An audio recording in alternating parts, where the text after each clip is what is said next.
Richard et je suis chargée de projet à la Ligue de l'enseignement, chargée de projet en éducation, donc je fais tout ce qui est action dans les écoles, surtout en collège-lycée, c'est ma référence cette année. Collège-lycée, ça veut dire beaucoup d'interventions sur le sujet de la citoyenneté. Donc il y a toute une palette de sujets, dont celui de la laïcité, celui de la lutte contre les discriminations, celui de l'égalité pour les filles et les garçons. Formé aux politiques aussi. Formé aux politiques, c'est une formation qui se voit en des modules de 2 heures. Il y a une première partie qui sera plutôt orientée sur le débat et des questions de base de la politique et une manière d'amorcer ce que c'est la démocratie aujourd'hui en France.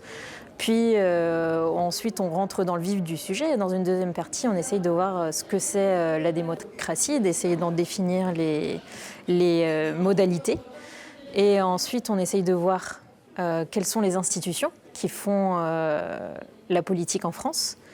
Puis d'essayer d'aborder la question des médias, qui sont, en tout cas quand on interroge les jeunes, un sujet prioritaire quand on parle de politique. Tout à l'heure, j'ai demandé est-ce que vous imaginez dissocier la politique des réseaux sociaux? À l'unanimité, on m'a dit non. Aujourd'hui, on est dans un monde où l'information voyage en flux tendu avec beaucoup de choses fausses, beaucoup de sources pas forcément fiables. Et c'est dur aujourd'hui avec voilà, l'usage des réseaux sociaux, le mensonge généralisé maintenant à la télé ou des choses comme ça, de se faire une idée précise de ce qui est vrai ou faux. La Ligue, pour moi, doit peut-être avoir ce rôle un peu de curseur des fois aussi.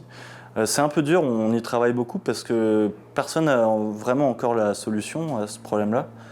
Former aux politiques, par exemple, est une dimension pour nous qui est très importante pour qu'on apporte, notamment dans les collèges et les lycées, les clés de compréhension de ce qu'est un mouvement politique, que c'est un parti politique, comment les choses se sont créées, à quoi sert un député, à quoi sert une municipalité, etc.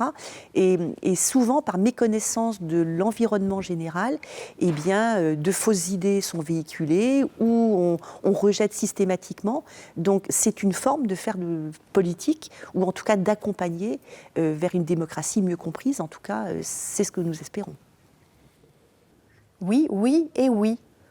On fait de la politique, on influence les pouvoirs publics, on répond à des marchés publics, on répond à des appels à projets, on travaille avec tous les échelons des collectivités territoriales. Il y a assez peu d'associations sur le territoire d'Ille-et-Vilaine qui travaillent avec la ville, avec les communes de la métropole, avec le département, avec d'autres communes du reste du département, avec d'autres communautés de communes, avec la région, avec plusieurs services d'État. Enfin, c'est assez rare dans une seule équipe d'avoir une capacité comme ça à aller interpeller les pouvoirs publics, mais à des niveaux d'échelle, de décision différents.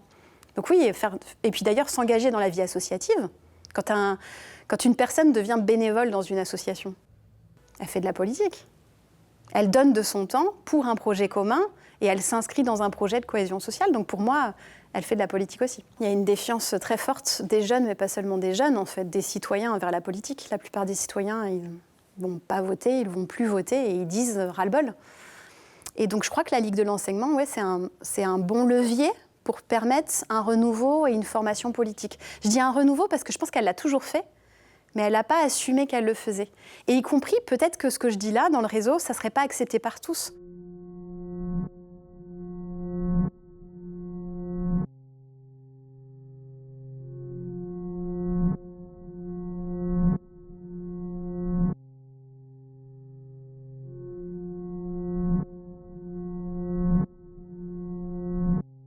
On a une montée de l'extrême droite et on ose affirmer aujourd'hui qu'on lutte contre. On sait que les valeurs qui sont défendues par ces mouvements politiques ne sont pas les nôtres. Et donc on affirme qu'on rentre en combat et donc il va falloir tenir bon parce que ça ne va pas être si simple que ça, je pense. Il est évident qu'on ne plaît pas à tout le monde, ça c'est très clair.